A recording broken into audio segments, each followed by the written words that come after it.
Dans ton cab par Align Technologies, c'est la série qui vous plonge chaque mois dans le quotidien des orthodontistes à travers le regard d'experts sur l'actualité du secteur, ses bonnes pratiques et ses innovations. Bonjour à tous et bienvenue pour ce 3e épisode de Dans ton cab. Nous sommes ravis de vous retrouver depuis le sommet de Align Technologies France pour ce 3e épisode donc. Et à mes côtés aujourd'hui, je vais vous présenter donc nos invités. Le docteur Laurence Paradis est avec nous. Bonjour docteur. Bonjour. Vous êtes donc chirurgien dentiste diplômé de la faculté de Toulouse, spécialiste qualifié en ODF, formation Sexmo en 2008. Libéral depuis 2009, vous avez créé votre cabinet à Albi en 2011 et vous faites notamment partie d'un groupe d'études et de travail sur le syndrome d'apnée du sommeil depuis 2011. Merci d'être avec nous. Merci. À vos côtés, le docteur Christophe Gualano, également diplômé de la faculté de Toulouse, spécialiste qualifié en ODF. Bonjour à vous. Bonjour. Vous êtes aussi formation Sexmo depuis 2002, assistant hospitalo-universitaire Toulouse 3, libéral depuis 1999. Vous pratiquez l'orthodontie linguale depuis 2004 et vous êtes conférencier lingual et ancrage vis. C'est exact. Vous êtes donc tous les deux associés depuis septembre 2021 dans votre nouveau cabinet à Albi, avec pour objectif, on va en parler, de réorienter votre pratique. Et avec nous également, Carole Lafargue, bonjour à vous. Bonjour. Vous êtes donc responsable de secteur et vous accompagnez ce cabinet dans le changement. Alors, comment justement transposer sa spécialité? Quels sont les défis du changement et comment on se fait accompagner dans ce changement? C'est ce que nous allons voir dans ce nouvel épisode. Alors, je vais commencer par une petite présentation peut-être des docteurs. Est-ce que vous pouvez nous expliquer chacun quel a été votre parcours? On l'a dit rapidement, mais vos formations et votre parcours professionnel. Quels étaient les profils de vos précédents cabinets et comment vous en êtes arrivé là où vous êtes aujourd'hui? Docteur Paradis. Alors, moi, j'ai commencé, donc vous l'avez dit, j'ai fait une création en 2011. Un petit cabinet, un petit plateau de 70 mètres carrés avec une assistante qui gérait tout, le secrétariat, la stérilisation, la prise de rendez-vous. Et donc, on a commencé toutes les deux. Le cabinet s'est bien développé. C'était dans une région où il manquait de spécialistes. Et puis, progressivement, j'ai pris une collaboratrice. On a travaillé une deuxième. Et puis, naturellement, l'idée de m'associer a germé.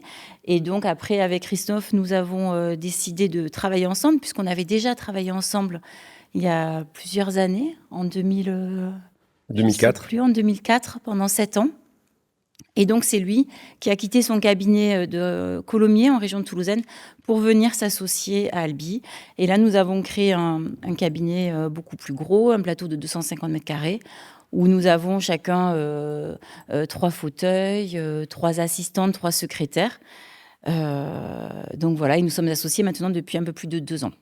Docteur Gualano, vous justement, quel a été votre parcours avant de retrouver le docteur Paradis à Albi? Alors, un petit peu le même au départ, c'est-à-dire que comme beaucoup de nos confrères, nous avons fait une création, mais étant dans une ville quand même universitaire comme Toulouse, moi j'ai eu une opportunité plus rapide en fait de m'associer et d'être rapidement dans un grand cabinet de groupe, ce qui m'a permis justement d'accéder à des techniques rapidement centrées sur l'adulte, puisque là, moi j'ai connu une période où l'essentiel de l'orthodontie était axé sur les adolescents, puis les parents se sont greffés sur ces adolescents et donc on a de suite, j'ai eu l'occasion d'utiliser des techniques qui étaient centrées sur l'adulte, qui ont permis en fait d'augmenter ce potentiel de traitement invisible. Donc jusqu'à il y a peu, finalement, vous étiez tous les deux spécialistes du lingual. Vous avez choisi de vous spécialiser dans le lingual l'un et l'autre?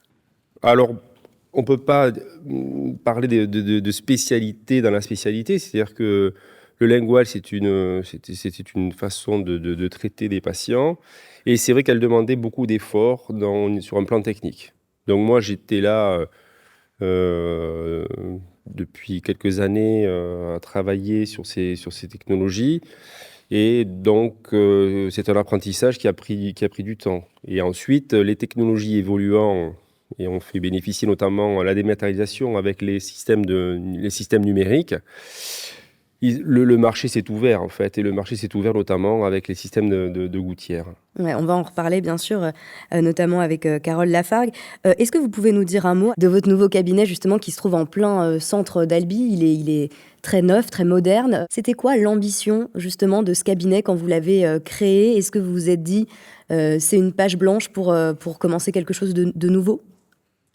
Oui, l'ambition, bon, déjà, quand on passe d'un cabinet solo à une association, il faut quand même, il faut marquer la différence. Et puis, bon, Christophe l'a dit, moi, j'ai pas fait tellement de lingual. J'en faisais, mais on peut pas dire que ça me correspondait pour beaucoup de raisons. Et donc, la demande adulte étant sans cesse en train d'augmenter, dans notre région, il n'y a pas beaucoup de praticiens qui traitent les adultes. Et donc, on avait énormément de demandes de consultation adultes. Et ce cabinet, c'est vrai qu'avec l'empreinte optique, nous a aussi poussé à développer la technique par aligneur. Et donc, quand on a commencé à travailler de façon plus intensive avec Carole, on a dit qu'il fallait qu'on change vraiment notre façon d'envisager l'orthodontie, notre façon de traiter nos patients adultes, mais aussi nos patients adolescents, pour passer à l'aligneur, voire au full aligneur. Alors, c'est notre objectif. Oui, on va bien sûr reparler de ces challenges autour de ce changement avec vous, Carole, et puis avec vous, docteur. Moi, j'ai une petite question justement avant d'en parler. Vous parliez de votre relation, vous évoquiez votre relation avec Carole Lafargue. Au cours de votre parcours professionnel, finalement, avant ça, quelles ont été vos relations finalement avec les visiteurs médicaux? Est-ce que vous avez remarqué une importance dans la confiance que vous leur accordiez? Est-ce qu'il y a eu des évolutions au fur et à mesure de votre parcours professionnel dans vos différentes relations avec eux? Alors bien sûr, il y a une évolution dans notre relation entre les professionnels du matériel et les praticiens. En fait, justement, la différence que l'on constate avec Carole, c'est l'accompagnement. C'est-à-dire que jusqu'à maintenant, on avait des représentants qui nous vendaient matériel. Aujourd'hui, on se faisait la réflexion, on a plutôt un coach, c'est-à-dire qu'on a besoin d'avoir un encadrement qui nous permette de faire cette transition. Et ça, c'est un accompagnement parce que c'est un nouvel apprentissage pour nous. Utiliser des gouttières, ça paraît assez simple comme ça sur le papier, mais pour un praticien qui a quelques années d'expérience, nécessite toujours de toute façon un accompagnement. Et là, elle joue ce rôle de coach et elle nous, pour différentes, on va dire, particularités, voilà, c'est pas un représentant, c'est un accompagnement. Et on sent bien ce rôle et on a besoin de cet appui de toute façon. Carole, peut-être que vous pouvez nous en parler justement de cette relation que vous avez tissée avec les docteurs, avec les docteurs Gualano et Paradis. Comment elle a évolué, comment vous les avez rencontrés et puis comment la collaboration elle s'est créée finalement ces dernières années? Alors, d'aussi loin que je me souvienne, je pense que notre première rencontre date de 2009, puisque moi j'ai intégré l'entreprise fin 2008. Et c'était donc à Colomiers, où vous exerciez à cette époque-là dans le même cabinet. Et puis, comme vous le mentionniez tout à l'heure, Laurence, vous avez créé votre cabinet à Albi. Donc, j'ai continué à vous rendre visite sur place à Albi, à vous et vos équipes, puisque ma technique occupait un petit peu de place dans votre pratique. Donc, on était amenés à se voir, à échanger pour parler des cas en cours, des innovations, de vos besoins cliniques. Et nous entretenions, je pense, des relations tout à fait cordiales et professionnelles de fournisseurs à clients. Et quant à vous, docteur Gualano, en parallèle, je vous rendais aussi visite dans votre nouveau cabinet sur Colomiers, de façon un petit peu plus épisodique, parce que la technique occupait moins de place, voire presque pas de place dans votre pratique à ce moment-là, puisque vous faisiez beaucoup d'adultes et puis beaucoup de braquettes et puis de lingual notamment. Et je me souviens de quelques anecdotes, notamment peut-être une fois par an ou une fois tous les 2 ans, lorsque vous me receviez et que vous m'annonciez Carole, vous m'appeliez Madame Lafargue, je vais démarrer un cas par aligneur. Je peux vous dire qu'en sortant du cabinet, je faisais la danse de la joie parce que c'était une petite victoire. Et pourtant, c'est une technique qui nous a été présentée en 2002. Donc moi, je me souviens de cette première présentation sur Toulouse, 2002. Donc il faut aussi toujours recentrer le débat sur qu'est-ce qu'un produit. Donc c'est quand même un système qui est pour une praticienne, donc qui est ancien. Donc 2002, donc ça fait plus de 21 ans que le système existe, mais nous sommes prudents, donc on regarde toujours un petit peu de la distance, donc il nous a fallu quand même pas mal de temps pour pouvoir justement attendre le changement et voir en fait l'efficacité. C'est toujours comme ça. C'est difficile de faire changer quand on a des habitudes professionnelles. Exactement. Et c'est là où le rôle de Carole est important dans cet accompagnement, parce qu'il faut proposer et nous, on est curieux de voir un peu ces changements. Alors, justement, j'aimerais bien comprendre, c'est intéressant ce que vous dites, vos regards croisés finalement se complètent bien parce qu'on comprend bien que ça a été un long chemin avant d'arriver à un changement de pratique, de maîtrise. Qu'est-ce qui a motivé cette nouvelle pratique? Est-ce que ça a été une évolution de la demande? Oui. Alors, il y a plusieurs niveaux, donc je pense que Laurence... La demande des patients a énormément évolué. Les aligneurs, on le réservait uniquement aux patients adultes. Depuis maintenant plusieurs années, la technique évolue et on peut le proposer aux adolescents. Donc les patients arrivent au cabinet et nous demandent des traitements par aligneur, ce qui ne faisait pas il y a 10 ans. Donc oui, la demande a évolué. Le produit aussi a bien évolué. Il y avait énormément de cas. Les cas complexes, on ne les traitait pas. Avec Christophe, on ne traitait pas les cas compliqués. Donc, ça restreint. Quand on traite qu'une classe 1 DDM, c'est très simple. Là, maintenant, on peut traiter des décalages de classe 2, on peut traiter des cas avec extraction, des cas avec substitution, ce qu'on ne pouvait absolument pas faire il y a quelques années. Donc, le produit a évolué. La demande de nos patients a évolué. Le coût également, parce qu'avant, c'était quand même très cher. Et donc, on peut proposer pratiquement à tout le monde les techniques par gouttière. Comment on fait alors justement pour transposer sa maîtrise? Comment est-ce qu'on réapprend finalement après des années de pratique? Comment on réapprend quelque chose comme ça? Comment on change toute sa pratique? Eh bien, on transpose ce que l'on fait sur une technique que l'on connaît sur une technique nouvelle. Et on s'appuie sur le produit. Donc, comme vous expliquez, Laurence, en effet, ce qui a, pour nous praticiens, il y a eu énormément d'évolution du système. C'est-à-dire que le numérique a apporté énormément d'éléments cliniques et nous ont permis d'avoir un bon recul sur la notion de réalisation des setups. Parce que moi, je fais partie d'une génération où on nous expliquait que le setup numérique n'existait pas, ça ne marchait pas. Donc, c'est compliqué pour un praticien qui a beaucoup d'années d'expérience. Donc, aujourd'hui, en fait, on a vu que les technologies, on parle d'intelligence artificielle aujourd'hui, ont permis vraiment de nous démontrer que le produit était très efficace. Donc, nous, on a transposé ce que l'on savait faire sur des techniques conventionnelles et on l'a transposé sur ces nouvelles technologies. Donc, quand je vous dis transposer, c'est la mécanique, donc notamment l'utilisation d'ancrages vissés qui nous permettent de maintenir nos objectifs sur le déplacement des dents. Laurence expliquait qu'au départ, on était prudent, on ne traitait que des cas simples, et aujourd'hui, on l'a étendu non seulement à des cas beaucoup plus complexes, et aussi on l'a étendu à des profils de patients plus jeunes, donc adolescents. À partir du moment où on démarre un cas, on devient responsable de ce cas. Il faut l'amener au bout. Donc, si on n'est pas convaincu que le produit utilisé ne peut pas nous amener au résultat, pour nous, c'est un challenge qui est intenable. Donc, aujourd'hui, on se lance en fait dans le traitement de tous les cas, en expliquant bien les avantages. Moi, je leur dis à chaque fois, il n'y a qu'un inconvénient en fait à utiliser des gouttières. Il n'y en a qu'un seul, il n'y a que des avantages. Et une fois que tout est bien bordé, on suit pas à pas un schéma mécanique qui est exactement le même que l'on suivait avec des techniques conventionnelles. Si vous dites qu'il y a un seul inconvénient, c'est quoi l'inconvénient? C'est que le patient doit porter ses gouttières. Voilà. Oui, oui, c'est sûr. Quand vous êtes décidé à pratiquer les aligneurs, est-ce que ça voulait dire pour vous abandonner le lingual forcément, ou est-ce que vous avez dû renoncer à cette pratique que vous maîtrisiez bien? Alors moi, personnellement, non. J'utilise toutes les techniques. Et en fonction du patient, du profil, de ses anomalies, on va dire que je réserve le lingual pour des cas avec des problèmes parodonto. Donc non, je continue à utiliser tous les moyens qui nous sont à disposition pour pouvoir être performant en fait. Docteur Paradis, vous aussi, c'est votre cas, ou vous êtes vraiment... Non, j'en fais encore quelques-uns, mais très, très, très rares. Et mon objectif est d'arrêter complètement la pratique linguale.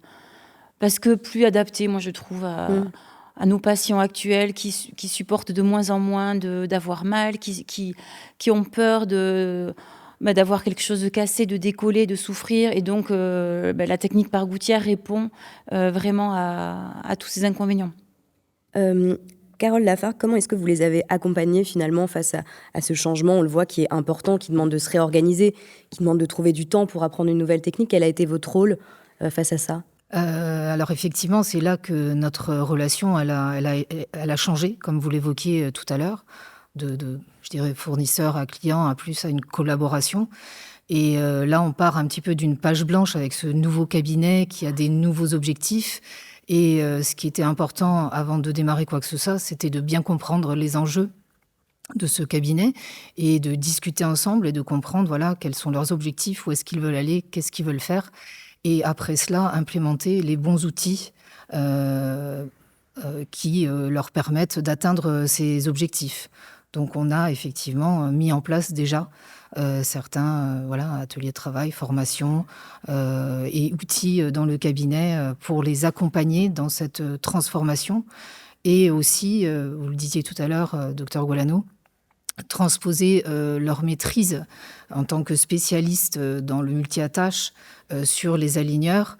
La maîtrise, vous l'avez, vous êtes spécialiste, mais moi, je suis là aussi pour les accompagner à peut-être apprendre plus vite, enfin pas moi, mon service clinique, mais le support clinique qu'on peut leur apporter va les aider aussi à mieux maîtriser les protocoles pour aller encore plus vite et peut-être ne plus avoir de frein et pouvoir traiter tout type de cas avec la technique.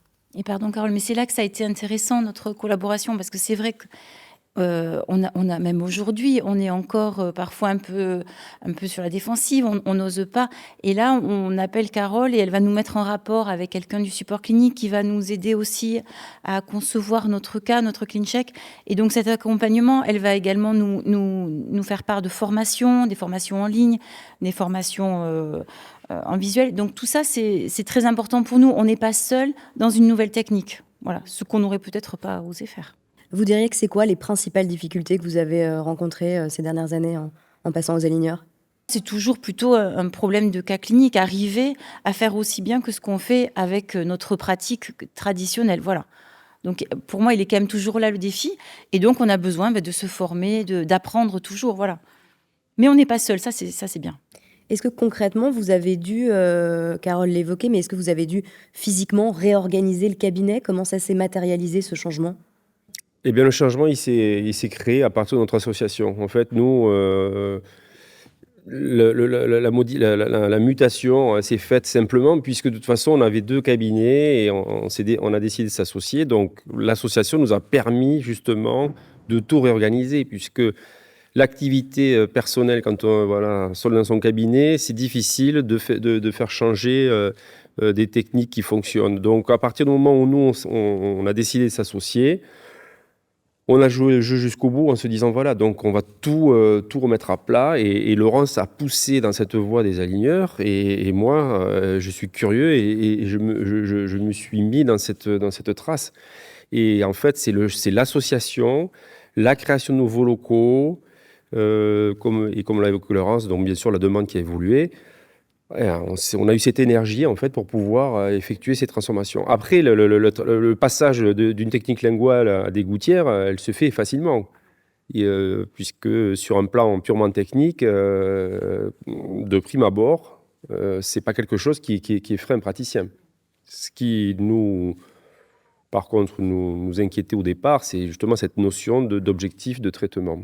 Et là, c'est là où justement le coach intervient et nous par justement de l'ensemble de ces formations. Un orthodontiste, il est en formation permanente, il ne peut pas rester figé, puisque si je prends mon activité des années 90, des années 2000, 2010, 2020, ça évolue, tout a changé.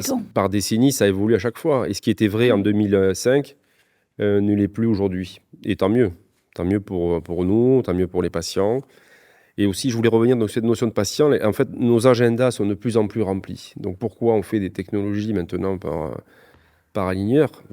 Parce qu'en fait, dans une même journée, on va augmenter les rendez-vous et donc on veut travailler, s'occuper de ses enfants, se faire soigner. Et on a besoin d'avoir en fait des technologies qui soient adaptées à ce nouveau rythme de vie. Est-ce que justement, d'un point de vue technologie, ça a été compliqué pour vous de réapprendre un nouveau logiciel? Est-ce qu'il y a eu cette difficulté de formation sur ce plan-là? Il n'y a pas eu de difficulté par rapport à l'organisation. Je voulais juste revenir. Il y a quand même des choses importantes, c'est qu'avec les techniques de gouttière, il n'y a pas d'urgence. Donc, question organisation, ça c'est très très facile aussi pour le planning, c'est-à-dire que c'est des rendez-vous qui sont tout le temps, on peut vraiment être à l'heure, on ne prend pas de retard, il n'y a pas d'urgence de coup de feu à 17h quand les patients sortent, etc. Donc, il y a une gestion plus aisée du planning. Et également, on a quand même été obligé de former. Il n'y a pas que nous, praticiens, qui faisons la technique par gouttière. Il faut vraiment former l'ensemble de l'équipe pour que ça fonctionne bien. Nos assistantes doivent être vraiment formées. Et ça, Carole le fait également. Elle prend nos assistantes en formation.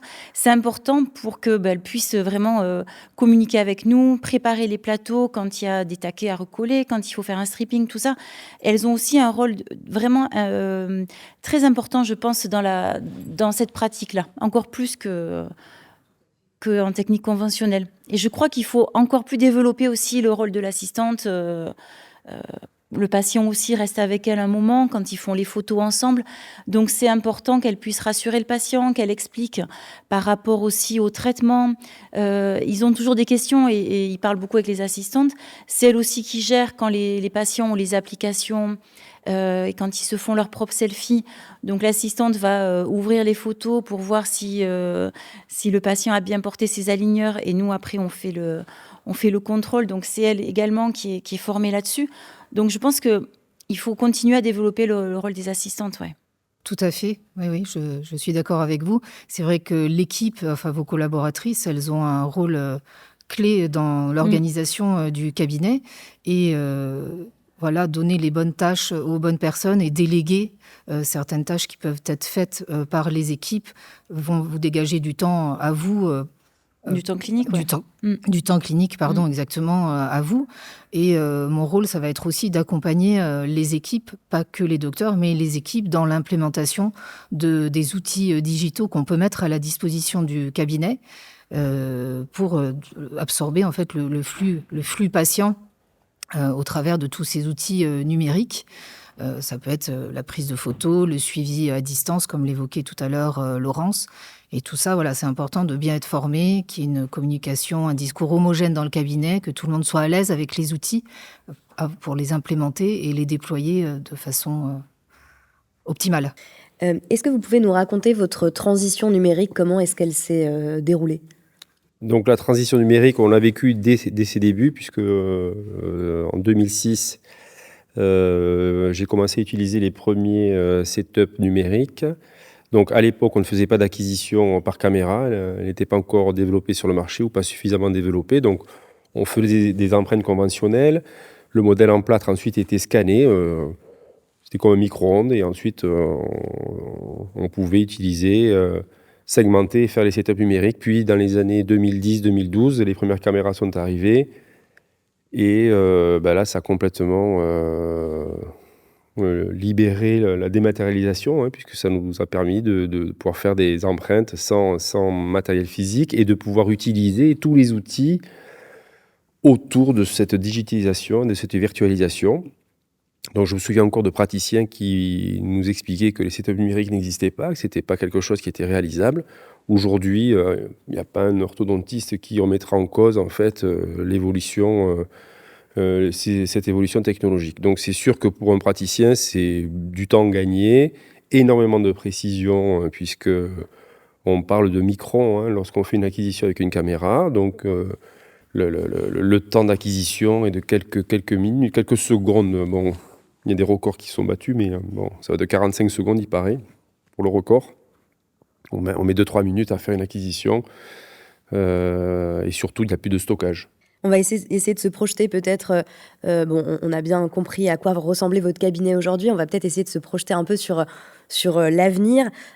Comment est-ce que vous, aujourd'hui, vous arrivez à rester motivé, j'ai envie de dire, face à l'ampleur de la tâche que ce changement implique? Est-ce qu'il y a des moments plus compliqués que d'autres? Est-ce que vous êtes vraiment sur un objectif pour la suite? Alors quand on est seul, on va vite, et quand on est en équipe, on va plus loin. Personnellement, on se compare, donc Laurence va aller très vite. Moi, j'irai moins vite.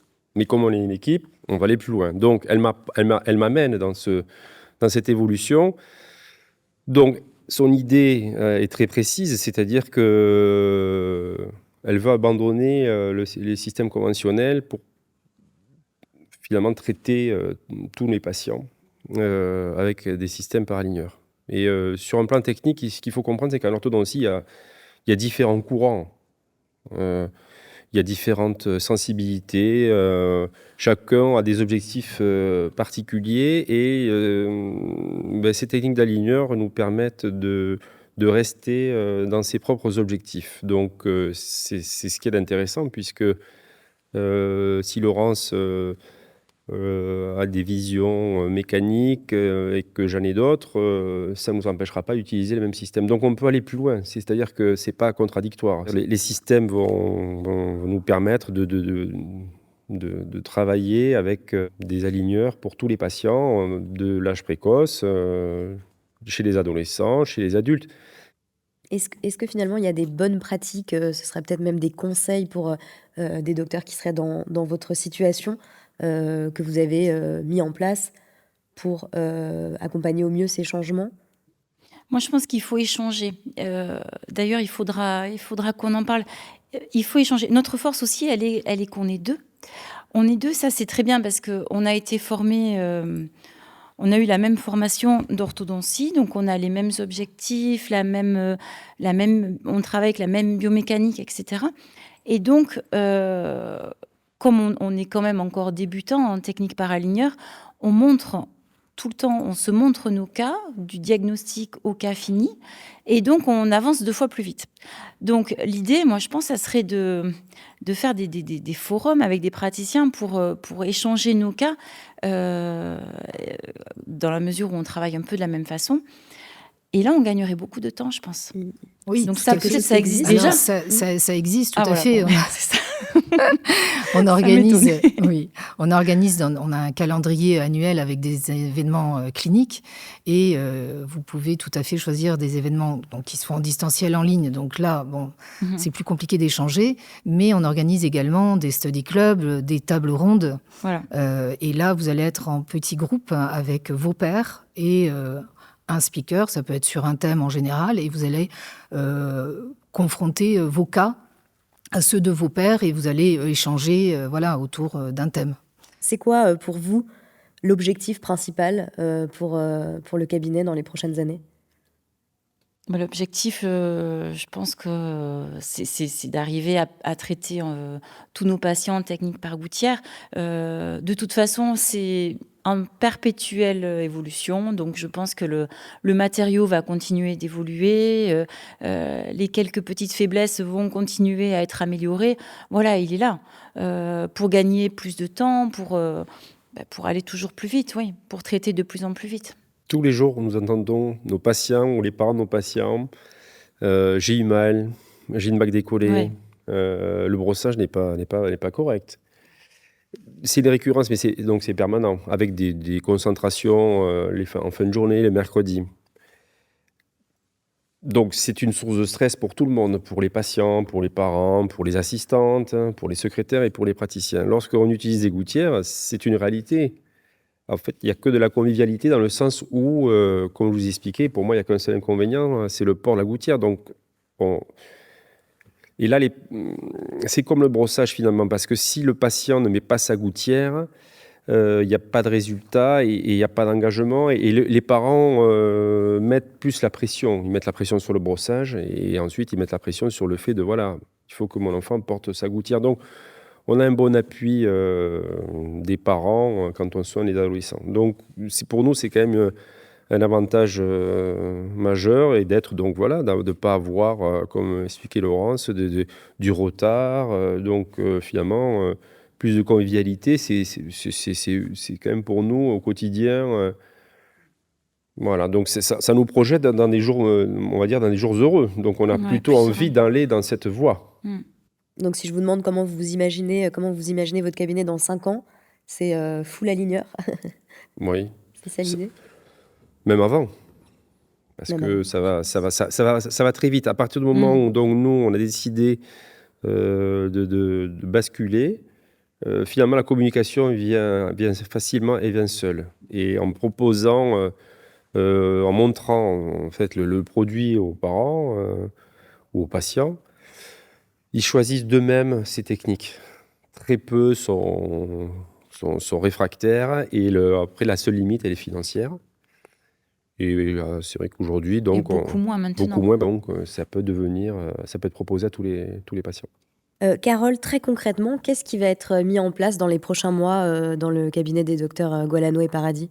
Est-ce que vous pouvez nous expliquer? Oui, bien sûr. Alors là, ce qui va se passer assez rapidement, c'est un atelier de travail que nous avons fixé dans 15 jours. Nous avons la possibilité aussi, quand un cabinet a un projet comme le leur qui est dans une transformation, de faire venir un consultant ou une consultante interne qui peut venir faire une période d'observation. L'idée étant toujours, bien sûr, dans le respect des objectifs du cabinet, de voir ce qu'on peut leur apporter, ce qui pourrait être amélioré. Et après cette période d'observation, on va discuter avec les praticiens, avec donc Christophe et Laurence, et la consultante en l'occurrence, pour échanger sur ce qu'on a remarqué, ce qu'on a noté, sur quoi on pourrait travailler. Et suite à cela, on va implémenter un atelier de travail donc, qui va avoir lieu, il n'a pas encore eu lieu, pendant lequel, sur une demi-journée, nous allons travailler avec les praticiens, mais également avec les équipes sur comment on pourrait améliorer le flux du patient au moment où il va rentrer dans le cabinet jusqu'à la pose de l'appareil, donc de l'aligneur, et notamment principalement sur la première consultation et les consultations qui suivent, et quels sont les axes d'amélioration qu'on va pouvoir proposer de faire aux équipes, toujours dans ce souci de faire gagner du temps au cabinet, d'être plus optimal et peut-être encore d'implémenter des nouveaux outils qui vont leur faire gagner du temps et faciliter leur gestion au quotidien.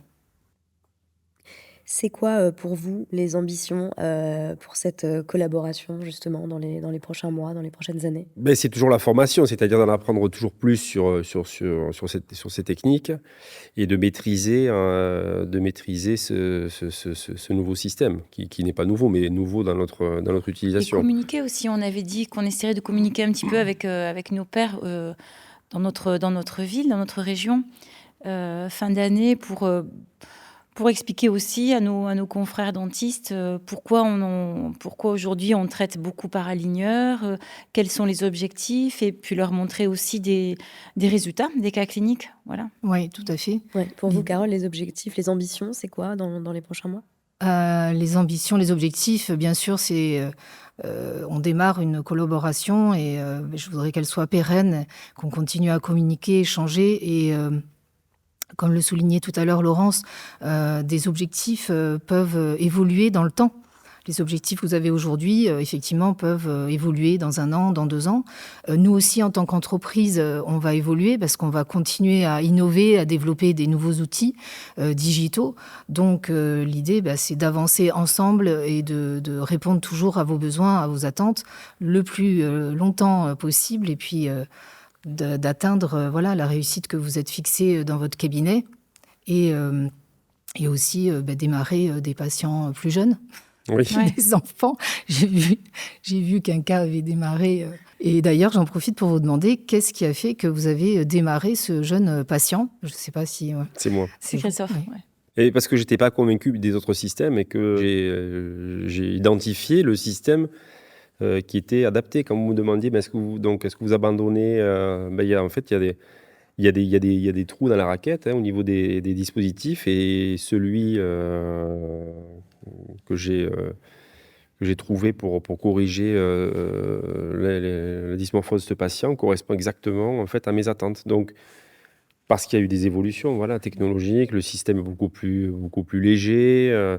Et je suis persuadé, parce que si nous on y croit, de toute façon ça fonctionne. Oui. Il faut pas se... Voilà, c'est le praticien qui vraiment, quand il se met un objectif, avec le dispositif adapté, ça fonctionne tout le temps, quoi. Merci beaucoup. Merci à tous les trois pour Merci. cet Merci, échange en qui nous a permis de bien comprendre les défis liés à ce changement de pratique. Merci à vous de nous avoir suivis. Je vous dis à très bientôt pour un nouvel épisode. Merci. Dans ton cab par Align Technology, c'est le podcast qui tous les mois vous plonge dans le monde de l'orthodontie grâce à des invités experts. Vous pouvez nous retrouver sur votre plateforme de streaming préférée en audio et en vidéo sur YouTube. Si le podcast vous a plu, n'hésitez pas à le noter 5 étoiles et à laisser un commentaire. Nous les lirons avec attention. C'était dans DENT Ton Cab, le podcast des orthos pour les orthos.